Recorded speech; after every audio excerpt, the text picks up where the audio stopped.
Hey there, you're listening to BD4, where there's no better way to get your Yankees and Knicks analysis. Yanks every series, Knicks every game, and MMA on occasion. Here's your host, RJ Carbone.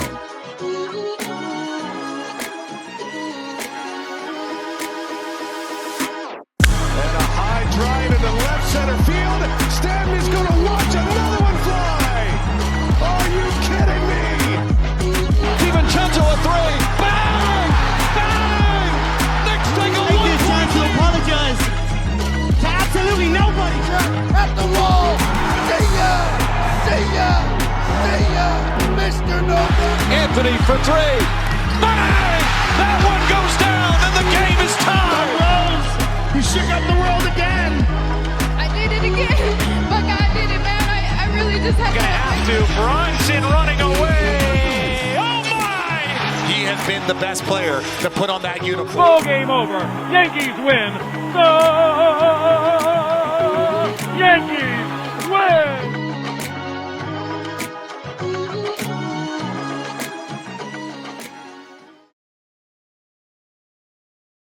Okay, well, the Yankees have lost another series. Unfortunately, we are now 8 series into the season, and the Yankees have lost half of those. Not good. The good thing is that 15-10, 600, is good enough for first place in the American League East and a half game out of first place in the American League. But they go to Cleveland for the first time since seeing them in the American League Championship Series. And their bats go quiet. Their pitching remained solid, very solid, really, after, outside of Schmidt and Mark Leiter, who wasn't really totally on him, the pitching was pretty good. The base running, I thought, was excellent. The defense definitely took a little bit of a step back, but nothing really concerning. But the bats went quiet. The Yankees lost. And it's crazy because you look at some of the numbers in this series. The Yankees were +1 in runs scored. They were +6 in hits. They were +7 in walks. And they homered one more time than Cleveland did. But Cleveland was much better situationally. They were a lot better with runners in scoring position. They got the big hits. They did their damage early in the series, and the Yankees were able to salvage the series and avoid the sweep in Game 3. But with that said, let's talk about this series. Let's do the usual. Welcome to the show, episode 851. Let's dive into Game 1, which took place on Monday, and the Yankees lost 6-4. You had Clark Schmidt going up against the righty Gavin Williams. Schmidt ends up going 4 innings, 5 runs, 7 hits, 3 walks, 2 home runs allowed, 7 strikeouts, throws 80 pitches, gets the loss. I thought this was a bad matchup for him, just because Cleveland's got some tough lefty bats. Manzardo, Kwan, Clark Schmidt has struggled against lefties in his career. It's not like he was getting hammered. Gave up 2 home runs, but it wasn't getting hit too hard. He was just hanging everything. Like the cutter got hit. Bottom 3, Rocchio gets the leadoff base hit off of a curveball middle of the plate. But then Kwan picks up a single on a 92-mile-an-hour cutter up and in. The Ramirez 3-run shot, it wasn't a terrible pitch. He went down and got a curveball. And then the Manzardo home run after that for the back-to-back was a 93-mile-an-hour sinker up and in. That made it 4-zip Cleveland right out the gate there. And then the 4th inning comes. You get the Martinez leadoff double, and then Rocchio with an RBI base hit on a 92-mile-an-hour cutter up and in. So the cutter wasn't really working. But other than the cutter, I would think the only positive from this result was that he continues. He got a lot of whiffs. He got a lot of whiffs and he got a lot of strikeouts. The curveball wasn't bad. It got a lot of whiffs. It was good against their lefties, and the sweeper got some whiffs as well. So, one of the big things about Clark Schmidt in his career has been, at least for me, I'm like, he's got all this spin and all this movement. I know he doesn't have a lot of velo, but the stuff's good enough to where I always thought it should have got a lot more swing and miss and strikeouts. And last year, I know it was a smaller sample because of the injury, but he got a lot more swing and miss. He got a lot more strikeouts. So it was good to see today, in this series, him continue that, right? And I think part of the reason that he got more whiffs last year and more strikeouts was that he improved against left-handed pitching, right? Or that he improved against left-handed hitting. When you improve versus an entire side of the plate, you're going to get more strikeouts and a lot more whiffs. So that was a positive from this outing, but overall, second start, not going to dive too deep into it. He's working his way back, still not in full form yet, whatever. The bullpen in this game goes 4 innings. Gomez won 3, 1 run, 3 hits, a walk, no strikeouts. He pitched the 5th, 6th, and 7th. Yarbrough pitched an inning, no runs, a hit batter, no strikeouts. He pitched the 8th, and that was it for the Yankee pen. The Yankee bats, 4 runs on 10 hits in this game, 2 home runs, 3 walks, 12 strikeouts. They hit into 2 double plays, and they were 0 for 5 with runners in scoring position. Top of the 7th with the Yankees down 6-0. The Martian, 2-run shot, cuts the deficit to 4 runs. Top of the 8th with the Yankees down 6-2. Jazz Chisholm, 2-run shot off of Seawald. 6-4 Cleveland. So Jazz and Dominguez go 1 for 4 with a couple of RBIs. Dominguez did misplay a ball in left field early in the game. Wasn't really aggressive enough coming in to get it. Jazz Chisholm misplayed a chopper in the 4th inning, but he did have a broken bat flying at him. Against Williams, the Yankees scored 2 runs in 6 1/3. Against the Cleveland bullpen, 2 runs in 2 2/3. Judge goes 1 for 4, double and a walk. Goldie goes 2 for 3 with a walk. Volpe goes 1 for 3 with a walk. Cabrera goes 2 for 4. Gavin Williams was filthy in this game. He had the hard fastball working, but also great break on his off speed. The Yankees were taking his fastballs right down the pipe. They were also not really punishable pitches. Right? In the 1st inning, Judge takes a 1-0 fastball middle of the plate. I thought he could have punished that. Bellinger grounds into a double play on a fastball up in the zone. It's usually where he likes his fastballs. Jazz Chisholm strikes out looking on 3 consecutive fastballs in the zone. One of the more uncompetitive at-bats you will see. You get the 2nd inning, Dominguez strikeout, looking at 3 pitches. 3rd pitch was a fastball, middle. And in the 9th inning, I know Wells strikes out looking. Boone didn't like the call. Splitter in the middle of the zone. It was pretty much a strike. I don't know what they were. Whatever. And then Judge, strikes out, but he fouls off a very hittable fastball before striking out. Just a lot of pitches I thought the Yankees could have did damage to in this game and didn't. But that was Monday's game. And then Tuesday, they lost 3-2. The Bats in this game scored 2 runs on 6 hits, 1 home run, 4 walks, 9 strikeouts, and they hit 1 for 6 with runners in scoring position. Top of the 1st inning, Ben Rice back in the lineup, picked up a first pitch home run. He went 1 for 4. Top of the 4th, Volpe grounds into a double play. Top of the 6th, Jazz Chisholm sac fly makes it 2-zip. He goes 0 for 1 with an RBI and a couple of walks. Top of the 8th, Volpe with a bad strikeout. We will talk on that later. Talk on him later. Top 9, the Yankees go down 1-2-3 on 4 pitches. Dominguez, Wells, Cabrera, no shot. Disgusting, disturbing. Don't want to see that happen again. Judge goes 4 for 4 in this game, double, I think other than him and Rice, pretty sure everybody else was over. Maybe one other Yankee. I think Goldschmidt had a hit, but yeah. Tanner Bybee, they got 2 runs on him in 6 innings. The Cleveland bullpen, they scored no runs in 3 innings. Will Warren got the start. 5+ innings, 2 runs, 3 hits, 1 walk, 5 strikeouts, no home runs allowed, 82 pitches thrown, got the no decision. I thought he would struggle because he's a guy who has issues against left-handed hitting. Cleveland's got their lefties, but he was pretty solid. He was solid until he wasn't, right? Boone sends him back out there in the 6th inning.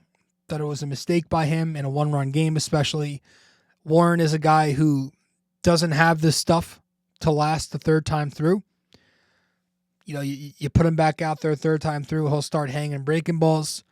You saw that with the Stephen Kwan leadoff base hit on a hanging slider in the 6th inning there. You know, the fastball velocity will also start to dip the deeper he goes into a game. You know, the 4-seamer velo by inning, he was around 94 miles an hour the first 3 or so innings, first 2 or so innings. Then he dips to 93, and then in the 6th inning there, that 92-mile-an-hour fastball he delivered to Jones was hit. So, gives up a couple of base hits to both batters. That's what he's pulled from Mark Leiter.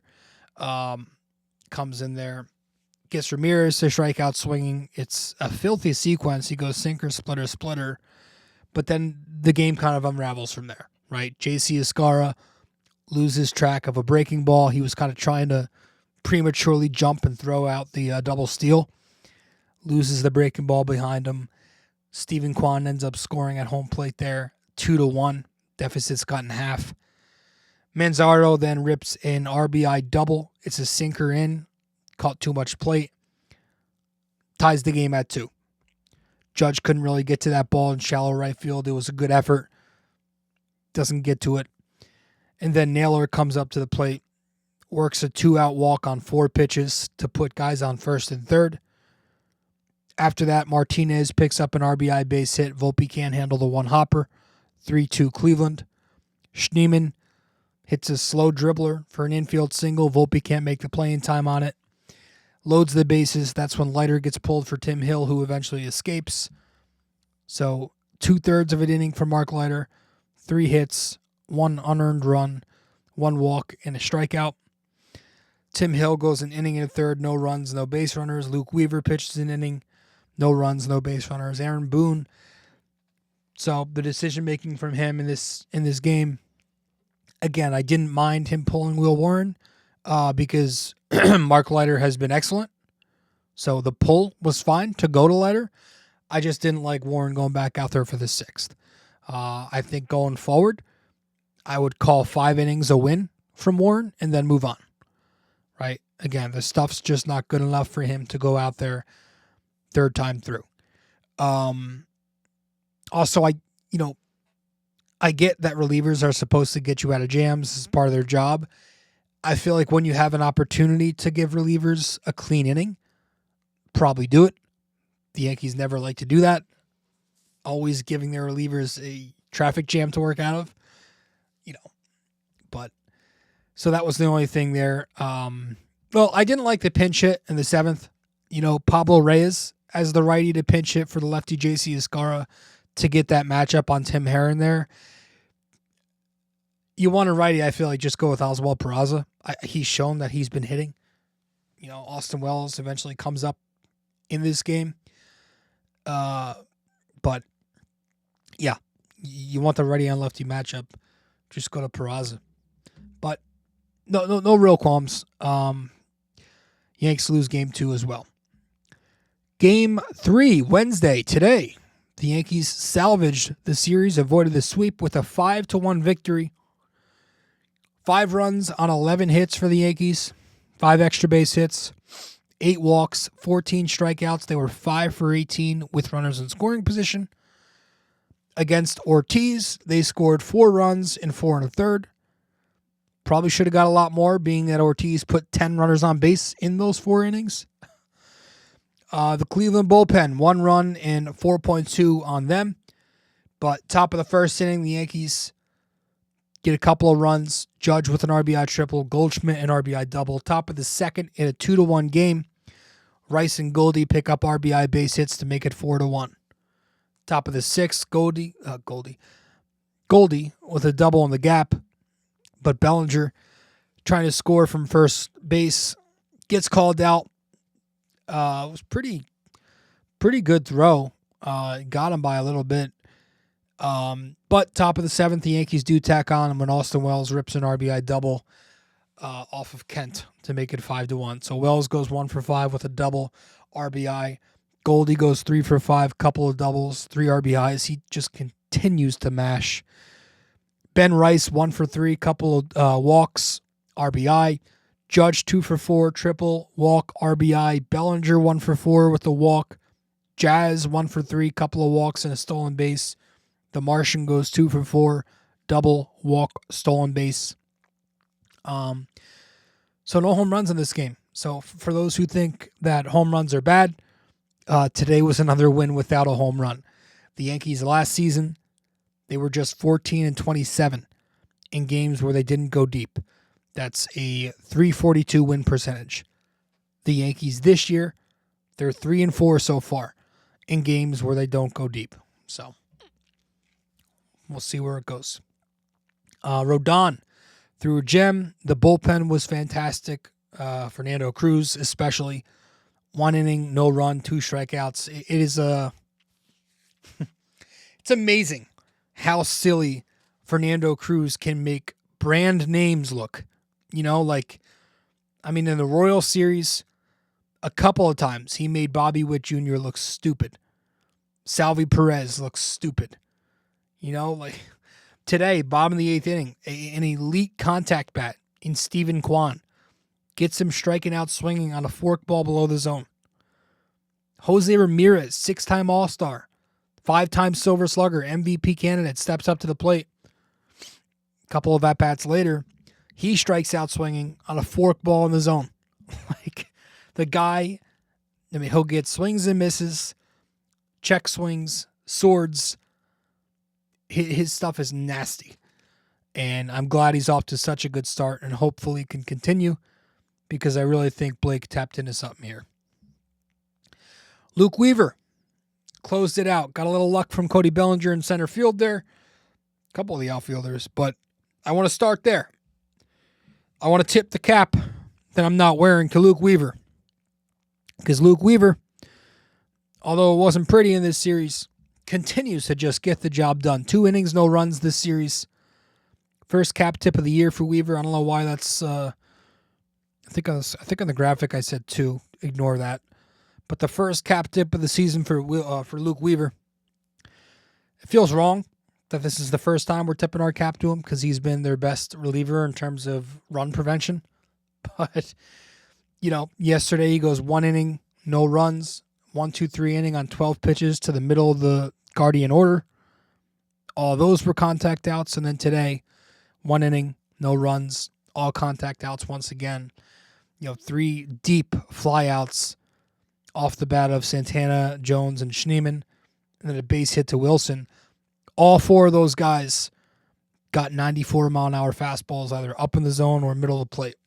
So he definitely needs his velo to get back to where it was consistently.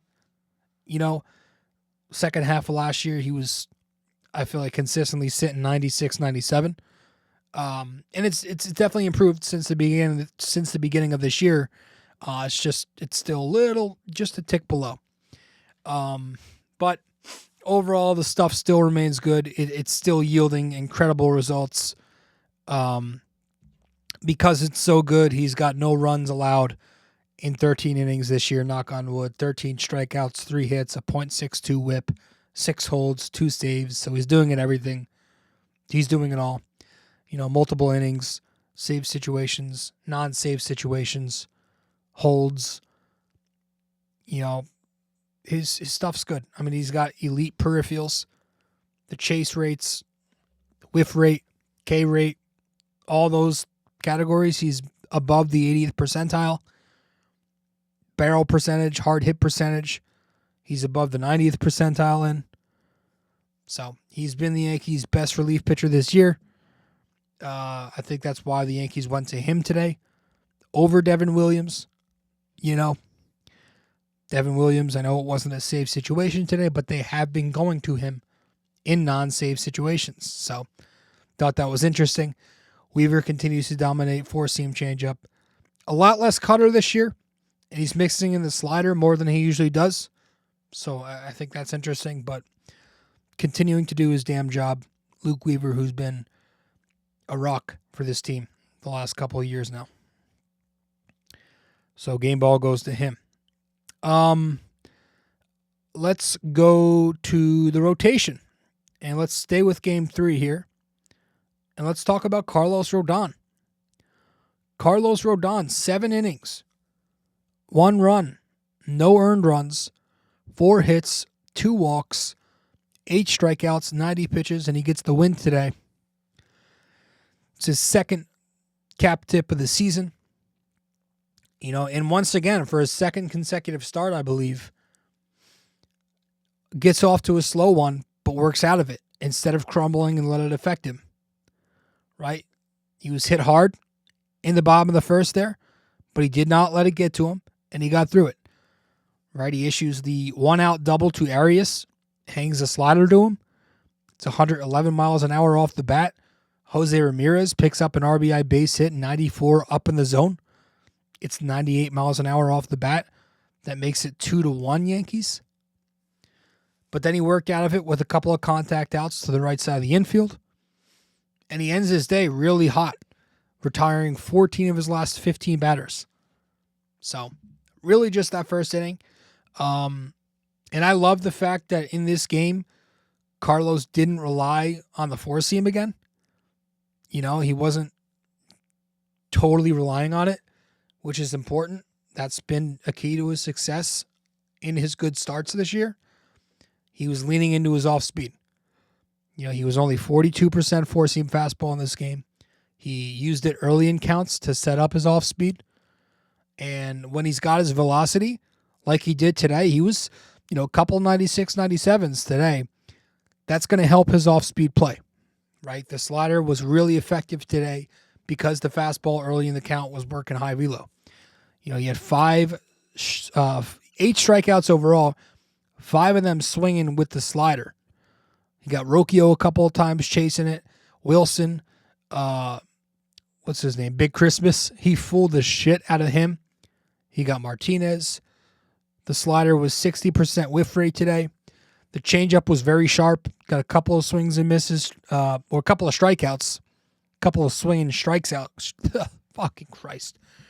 A couple of swinging strikeouts with the changeup. You know, going low and out to righties. Bottom of the second, he gets Big Christmas on 4 straight changeups. Then he gets Rocchio after setting him up with a couple of fastballs. So yeah, the changeup was good. It got a 45% whiff rate today. The curveball, he did get Austin Hedges swinging with that pitch. Not a ton of sinker. Only used it 6 times. He induced a couple of fly ball outs to Kwan with it. Induced a ground ball out to Santana with it. Flashed it a couple of times to Rocchio. And then yielded a hard line out to off the bat of Wilson with it. But overall, yeah, it's been a good start to the season for Carlos Rodon. He's eating innings. He is punching tickets, just like last year, right? You know, all the talk about his contract not being worth it, all that stuff I wait for October. I don't care. If you pitch well for me in October, the contract's more than worth it. Right now, I just want him to. I want him to eat innings and rack up strikeouts, and that's what he's doing. The ERA stuff I think is dumb. A lot of people complaining about Carlos Rodon's poor start. ERA is bad. I think that's dumb to look at a pitcher's ERA in the month of April. You know, because of the small sample, fluctuations will be significant. You know, he had a 4.30 ERA entering this game. He leaves it with a 3.5. So one start shouldn't change your outlook on his start to the season. You know, it's not like he was having a bad year entering this start and all of a sudden he's having a good year. No, that's not how that works. You got to use your eyes, especially early in the year, and not look at those types of stats yet. It's been a mixed bag, but I think he's done a nice job overall. And it's nice to see back-to-back good starts. Right, he's got 13 innings, no runs, 6 hits, 17 strikeouts in his last couple of starts now. So nice to see him shut down a pretty powerful lineup in the Indians today. While we're tipping our cap, let's do it to Judge. Let's tip our cap to the captain of the Yankees, because what this guy is doing right now, I mean, he went 7 for 12 in this series. That's a .583 batting average, a 1560 OPS because he had 2 doubles, triple, and he worked 2 walks. This guy is on another level that I've never seen him be on. You know, I've never seen Judge do what he's doing right now. It's his 3rd cap tip of the year. He's really just become pretty incredible at all 5 tools. He's playing excellent right field. He made extra effort in right field today. He's stealing bases. He's making a lot more contact than he usually does. He's only striking out 23 times this year. He's become Tony Gwynn with power. That's a cheat code. It's a hack. Like, I know the home runs aren't there right now, but the volume of base hits the home runs aren't there. He has 7. The volume of base hits have been insane. He went through a stretch in this series where he had 6 consecutive hits. He was 6 for 6 from game 2 to the middle of game 3. And in that stretch, also on base 7 times in a row. So he got the average up to .424 in the middle of this game before his last 2 at-bats today. It's April 23rd. And the craziest part about this is, again, he's not really hot yet. Like, he's only had 1 home run in his last whatever games. He's not hot. So once he starts hitting home runs again, it's over. Like, he's got a great shot at winning the Triple Crown while flirting with his own home run record. That's insane. So I think, his playoff struggles are a real thing, and I'm very concerned about when we get to October. But that should be why people appreciate him even more. Because appreciate it while it lasts, if that makes any sense. Because we will be getting on him in October. So I guess right now is just the time to give him the extra respect. The man is doing stuff you're never going to see. I mean, you're hearing it more than you've ever heard it before. This could be the best right-handed power hitter of all time. Right-handed hitter of all time, period. It's incredible shit. And I hate saying power hitter. That's why I corrected myself, because he's a hitter. And he's not just a hitter. He's a friggin' great baseball player. He's the best player in baseball. We know that. That's obvious. But he's one of the better players you're going to see. It's a damn shame this kid came into the league at 25, 26. If he came into the league at 21, 22, I mean, just imagine. He'd be close to 400 by now. Gosh, he's amazing. But yeah, he's batting .415 on the season. That's stupid. Stupid. So, Aaron Judge has been absolutely phenomenal. Exquisite. Somebody who's not, and I guess this is where we'll transition to talk about my guy Anthony Volpe, man. It's been rough, and I understand other guys have been struggling this year, like Jazz Chisholm, like Cody Bellinger, like Austin Wells. But maybe in another episode, if they're still not hitting by then, we'll talk about them. But I'm less worried about those guys because guys like Belly and Jazz have track records. And, Volpe, unlike Wells, hasn't shown he can hit at all. And we're in the middle of year 3. He's shown nothing. His shortstop is great. And I'm not going to get on him for, game 2, tough hop and a slow roller. His shortstop's elite at the end of the day, but the bat is far from. There's not one thing when you look at his baseball page that jumps out at you as even average. K rate, walk rate, batting average, on base, slugging, OPS. Since he has entered the league, statistically the third worst hitter in baseball by OPS. That is really embarrassing. This season, he got off to a hot start. He's batting $190 now. OPS is in the sixes. But it's the quality of at-bats that have been real bad. Some of these at-bats are just an abomination. Like Tuesday, it's the 4th inning. The Yankees are up a run. First and second, nobody out. Bounces into a double play. Tanner Bybee. Probably should have bunted first and foremost. You're not hitting. Use your speed.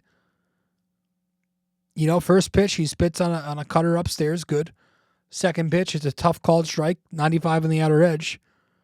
But the third pitch he gets, it's 96 upstairs, and he chops at it. He hacks at it, so he grounds it right into the dirt. Double play. Top of the 8th inning on Tuesday. The Yankees are down 1 run. First and second, 2 outs. Strikes out swinging against Gaddis. The first pitch, he swings and misses at 95, middle of the plate. The second pitch, he spits on 94 outside the zone.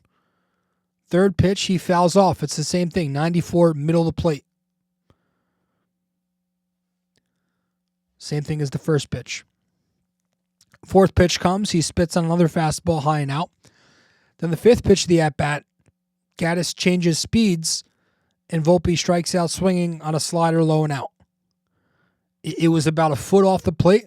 The pitch wasn't close, and it was one of the worst swings you will ever see. Disgusting. And then today, first inning, the Yanks are up 2-0. Second and third, 1 out. They say it finds you, folks. He strikes out swinging. Third pitch of the at-bat, he whiffs on a slider low and out. Fourth pitch, the final pitch of the at-bat, he whiffs on a changeup low in the zone. Top of the second today. Yanks are up 4-0. He's got the bases loaded, 2 outs. Strikes out swinging, 96 up and in. Top of the fifth, he strikes out swinging on 4 pitches. Slider low and in the zone. Slider low in the zone. It's bad. He's leaving villages on base. He can't bat in that spot, but you need a righty to split up the lefties, and I don't know, man. I heard a really good comparison for him, and that's Daniel Jones. I saw in a YouTube comment section somebody said Anthony Volpe is Daniel Jones. Couldn't agree more. The athleticism, some tools, but the talent's just not enough. He's given free reign for no reason. He's never held accountable. And he's played every single day just about since being promoted to the big leagues. Never sits when he struggles.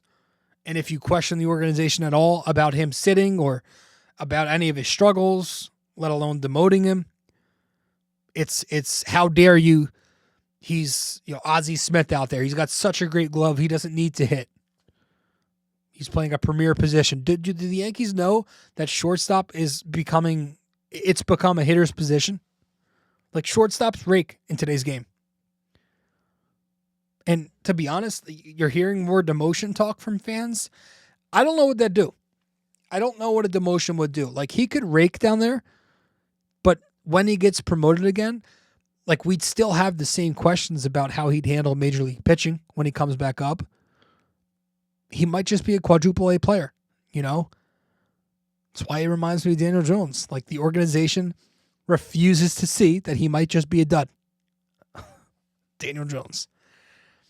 Hopefully he doesn't get a big contract before they realize it.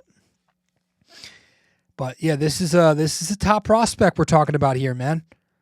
Don't let the organization manipulate you if they've done. They continue to tell you that he's a great shortstop, doesn't need to hit. He's supposed to hit.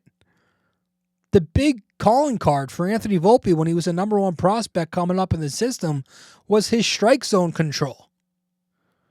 The guy could command the zone. Well, for a guy with zero power, a 25% K rate's not great. And I think that number's at 28% this year. He doesn't do anything elite at the plate. He doesn't do anything above average at the plate. He's had trouble with the four-seam fastball lately. And I think part of that is because he's swinging harder. His bat speed has increased. So the league has adjusted by giving him a heavier diet of fastballs. But I'm not even worried about the fastballs. I'm more concerned with him hitting off speed and breaking. Because he's shown the ability to consistently hit fastballs in his career. So I don't know. Yes Network was doing a whole thing about Anthony Volpe not hitting fastballs. And now fans think that. No, I'm worried about him hitting breaking balls and off speed. Because hitting off speed and breaking pitches is what makes or breaks a player's career. And entering today, Anthony Volpe's career numbers against breaking balls and off speed pitches, batting $168 or $178 with a 277 slug. That's across 563 at bats. Again, entering today, where he was 0 for 5. That's what I'm worried about. If you can't hit major league off speed and breaking, you're done. And a trend I'm starting to notice is he's getting pull happy on those pitches. You know, we want him to pull the ball, but on better pitch selection. He's pulling off speed pitches on the ground a lot. Because that's what happens when you try to pull pitches that are away. The percentage of balls that Volpe pulls in the air, last year 11%, this year 10%. League average is 17%. As a rookie, when he hit 20 home runs, the percentage of balls that he pulled in the air was 20%, well above average.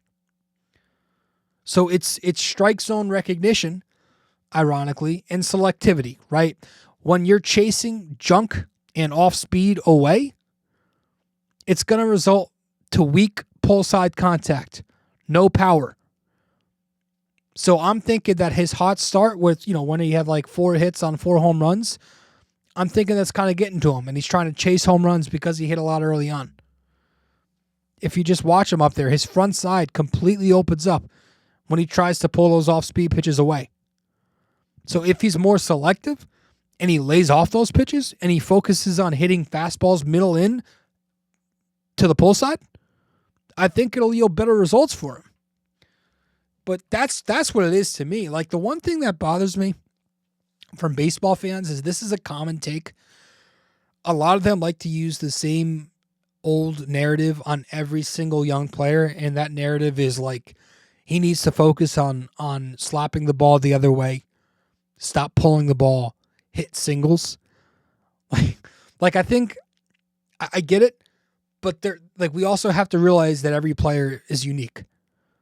They all have different skills. How can we apply the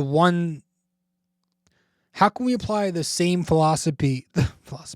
How can we apply the same philosophy to every single player? You can't. Like, how about instead, like, what are Volpe's actual strengths and weaknesses? What is he actually great at and bad at? When he's on, how is he on? Right? I just think it's cliche. It's like a one-size-fits-all take. It's not what works for one player doesn't mean it's going to work for another player. I think it's a lazy narrative that gets repeated. It gets repeated without much thought. But I think that's it. I think he just needs to, it's easier said than done, but it's the selectivity on those breaking balls and off-speed pitches that really hurt him. But he gets a fastball middle of the zone. He gets a fastball inside. You want to see him pull the shit out of that, and I think he can. But what really gets him into that bad habit is those off-speed pitches that he tries to do the same thing with. Pitch selectivity. And again, ironically, that was supposed to be what he was really good at. So I just think at this point in his career, I think he is who he is. I've gotten to a point where I'm not expecting him to be a good hitter. So I think we should all treat him like the mediocre player he is at the plate and just not expect much when he comes up to the plate. This way you won't be disappointed. I think you should bat him lower in the order. But again, it's hard to because you're trying to balance out the lineup. How are you going to separate those lefties? I don't know. But unfortunately, as elite as he is at shortstop and as elite as he is on the bases when he's on base, you need to hit in this league. And we're in year 3 of Volpe's career, and he's not done that. And I love the kid. But on a positive, how about Jason Dominguez? Jason Dominguez continues to mash. My goodness, does he? No, he's not. I wouldn't say he's mashing, but he's been fun. Now, one thing I am noticing with the Martian is he is down 0-2 a lot.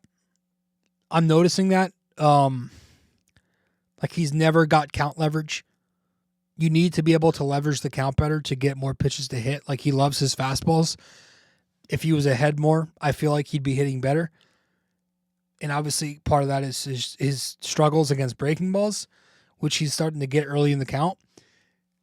But he is starting to hit breaking balls a little more. Not just being a dead red hitter. Like on Monday, that 445-foot moonshot that he hit off of Gavin Williams, it was a 2-strike curveball. Today, the 2 hits that he picked up was against 2 curveballs, one lefty, one righty. Double and a single. I also like the fact that today, top of the second inning, he was flashing his eye and athleticism, and it scored a run for the Yankees. Draws a walk, steals a base, scores from second on the Ben Rice ground ball to right field. He also got to second base on a double standing up in the top of the 5th inning that a lot of players probably wouldn't be standing up on. Kid can fly, and I love how much he hustles on the bases. He does not dog it. Kid can impact the game in so many ways. Power, eye, speed, whether it's on the bases or in left field. And he's got a good arm out there. But he's been displaying it all so far this year. 10% walk rate, 8 extra base hits, 11 RBIs, 3 stolen bases, and he's advancing the extra base a lot as well. Obviously, he's got some things to clean up. Right side of the plate, breaking balls, off speed, left field defense. But a lot of that comes with more reps. Just, got to fine-tune some things as a rookie hitter. Kind of reminds me, and I don't want to say this yet, but I think I've already done it. I've already said it. Kind of reminds me of a younger Gary Sanchez. Like a violent, hard swing for power. But it also comes with a lot of strikeouts on off speed and breaking and no consistency yet. So hopefully he doesn't fall into those habits, but I do think he's a legitimate left-handed bat. Like that double that he hit today did come from the right side of the plate, so that was nice to see. But I do still think the Yankees should give him more reps as a lefty bat. I do think he should, we've said it before, take the Cedric Mullins route. Where once he became a strictly left-handed hitter, he started, becoming an all-star, having career seasons. He's off to a good start this year. Last 4 seasons as a lefty, Cedric Mullins, really good. And I think Jason Dominguez should be taking that route eventually. You bat lefty on lefty, you're only going to see 2 types of pitches because for a left-handed pitcher facing a right-handed batter, all of your off-speed stuff is going to be going the other way, right? But as a left-handed pitcher facing a left-handed batter, your curveball, your sweeper, your slider, that's going to be going away from a lefty versus going into a righty. So if you're not commanding it versus a lefty, it's going to be less success for you and more success for the lefty hitter. So I think you let him bat lefty more. You want him to bat. Why wouldn't you want him to bat from the side that he's elite at? You know, I think it's one less problem to worry about. I think we're also missing out on seeing how good he can be lefty on lefty. What if he's good lefty on lefty? We just don't know. As a left-handed bat this year, he's batting .313 with a .365 on base, a .500 slug, which means he's got an .865 OPS this season as a lefty bat. That's the player he is right now from the left side. That's an all-star player. Some seasons, that'd be an MVP candidate. He's got an .889 OPS as a lefty in his major league career. So he could mash from that side. And it sucks because the casual fan doesn't really look at switch hitters the way they should. You know, you should look at a switch hitter as two different players. But you're going to have dumb brains just go, oh, look, the numbers suck. Bad year, bad player. No, like he's elite from the left side. And I think we should see more of that. He's also a good hitter with 2 outs. Batting .292 with an .810 OPS. This season with 2 outs. But overall, I do like what I see from Jason Dominguez. The power, the speed has been fun. And the base running overall for the Yankees, awesome. The stolen bases are up this year. 3 stolen bases this series. You know, in 2023, they were just 21st in stolen bases. Last year, they were 24th. This year, they're up to 11th. Again, you got a lot of guys taking the extra base. Dominguez, Volpe, Jazz, Cabrera, Bellinger. Those guys are fast. But you got guys like Rice and Goldschmidt who've got sneaky speed. They're smart base runners. Judge has always been a good base runner. This stat here that I'm about to read is per John Boy on Talking Yanks today. I was listening, a little bit to them. Yankee base runners from first base have reached third base or scored the 6th most this year off of singles. And that's a huge difference when you compare it to the last 4 years, where in 2021, they were 30th. 2022, they were 23rd. 2023, they were 30th. Last year, they were 27th. This year, they're tied for 6th in terms of scoring or reaching third from first base off of a single. That's good to see. They're also breaking up double plays more. They were first in ground ball double plays hit into last year. They're 9th this year. So I feel like the improved base running is going to be huge in October. Scoring extra runs is critical. Stealing runs is critical. Any run is an advantage in the postseason. And obviously those things can change because Stanton will be back if he's healthy. That's obviously going to slow them down on the bases a little bit. And hopefully DJ doesn't return. But they've got the personnel. And you're seeing a big difference this year. So, with that said, we are going to wrap this up soon, but we're going to head to a break, and then when we get back from break, we'll talk about what the upcoming series is looking like for the Yanks. Stay with us. We'll be right back. BD4 is available on social media for those who want to follow. You can find BD4 on Instagram at BD4Pod. You can find us on X at BD4Pod. And you can find us on Facebook by simply searching BD4.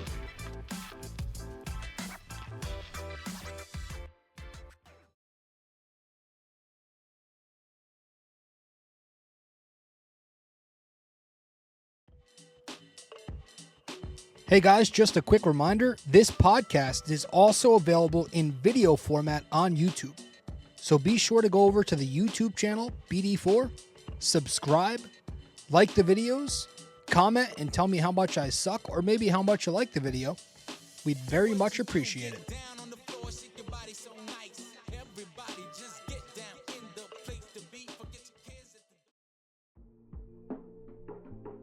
Don't have time to sit down and watch a video? You can listen to BD4 on Apple Podcasts and Spotify. Don't forget to give us a 5-star rating and review on Apple Podcasts. And you can also watch the video format on Spotify too.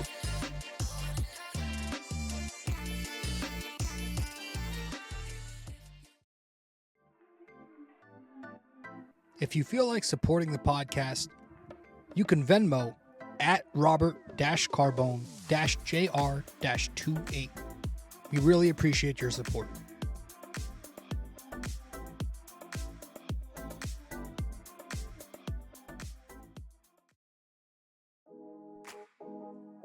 Do you enjoy Yankees baseball but are tired of hearing me yap? I have a suggestion for you. Go check out Yankee Crazy Podcast. Greg Gill is a Yankees podcaster on Apple Podcasts and Spotify, and he's now selling merch. Go to yankeecrazy.myshopify.com.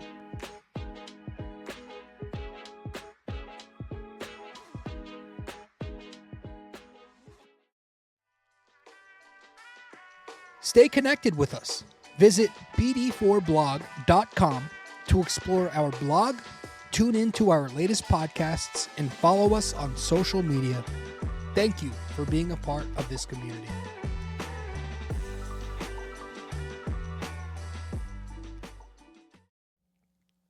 Okay. Welcome back to the show. Episode 851 of the podcast. I appreciate you all tuning in to BD4. Up next for the Yankees. Well, they've got an off day tomorrow. So the day off Thursday. Thursday's a travel day going back to the Bronx. But I'll be watching the Knicks game tomorrow night. And then they're home against Toronto for 3 in a weekend set against the Jays here. You got Friday. It's a Carrasco versus Jose Berrios matchup. Jose Berrios has been pretty good for the Jays outside of opening day. He's been solid.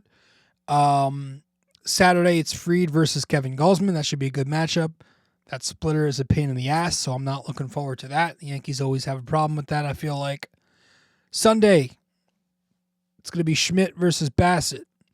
Chris Bassett is off to an outstanding start for the Jays.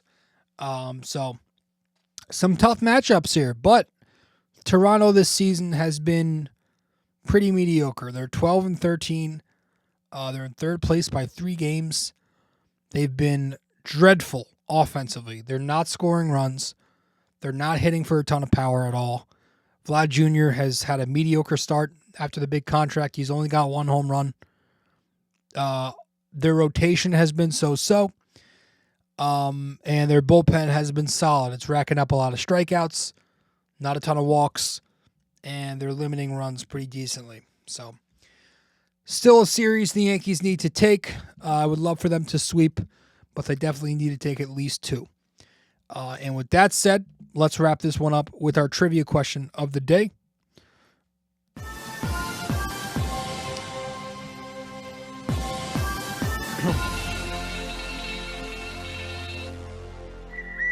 All right. So let me rephrase this question because I actually entered this question in when the Yankees, before the series began. I assumed the Yankees were going to win this series. So entering the series, how many consecutive season series have the Yankees won against the Cleveland Guardians in the regular season? All right, entering the series, how many consecutive season series have the Yankees won against the Cleveland Guardians? Let me know the answer. Appreciate you all, folks. Well, where the fuck am I? Don't know what I just did there. I'm sorry. Trying to go to the screen. Here we go. Appreciate you all. I always appreciate you guys tuning in. But that is going to do it in this episode of 851 here of BD4, where there's no better way to get your Yankees and Knicks analysis. We also do MMA. Yanks every series. Knicks every game. MMA on occasion. I'm tired. Tired and I need to go to bed. And this is actually the second time that I'm doing a take here on this podcast episode because I did record the first time, but the audio was bad. I screwed up. There was an echo on the mic and my nose. I had a nosebleed on the first recording we did. So I was like, let me just scrap this recording. Anyways, I appreciate you all for tuning in. I'm rambling. Gonna go to bed. Go Yankees, and I'll see you soon. Well, if you made it this far, that means you listened to or watched the entire episode. Thank you. just remember to follow, subscribe, download, rate and review, and all that fun stuff to help out the podcast. And I will see you in the next episode of BD4.